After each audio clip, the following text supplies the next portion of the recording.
The story of the little tree, as told to me, Hendrik, by my father, Abel Schoeman. In 1933, my father planted 100 Salina trees or blue gum trees on our farm in Klerksdorp, South Africa. They grow very quick and require hardly any maintenance. They all grew well except for one tree right opposite the main house, which stayed very small. It bothered the whole family very much. One night, about 3 years later, I, then about 10 years old, had a dream, and this is it.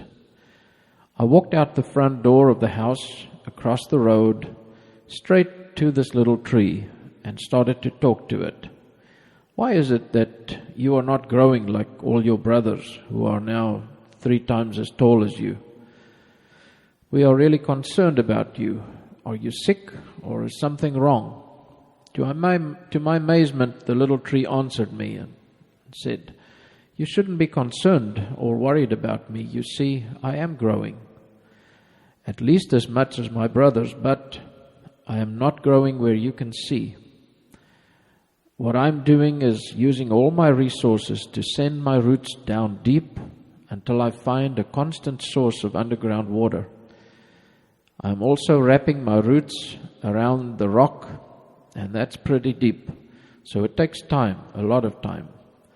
There's a reason for this. When the droughts come and there's no rain for many years, I won't have a problem with my source. The drought will have no effect on me, and when the wind storms come, my roots will be strong enough to hold me upright in the highest winds.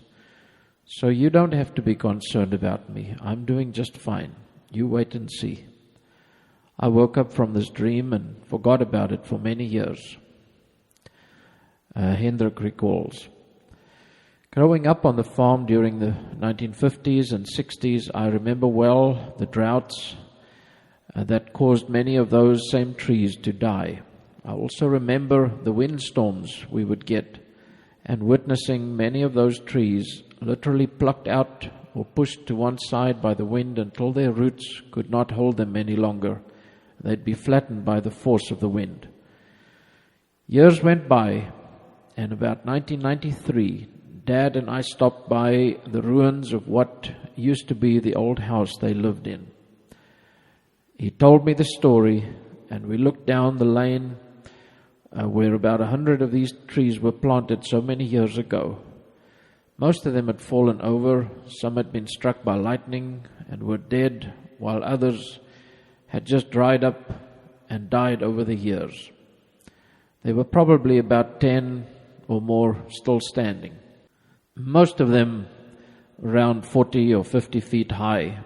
And then there was this tree across the road from the old house, standing majestically like a monument, maybe 90 feet tall or taller, with a trunk that would probably take about 5 men holding hands to get around.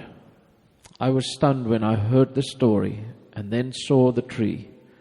This is that little tree that we were so concerned about in my dream, Dad said.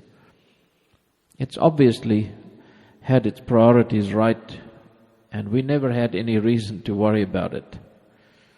The lesson Dad shared with me was this. When we look at ourselves or other people, we so often look at what we can see or what is visible above ground. Yet that is not really all that important. It is what goes on underneath the ground, where nobody can see, that is really important. That is where we are being rooted and grounded in God and His Word. This process sometimes takes much longer than we would like, because if we are like most people, we want it sooner rather than later.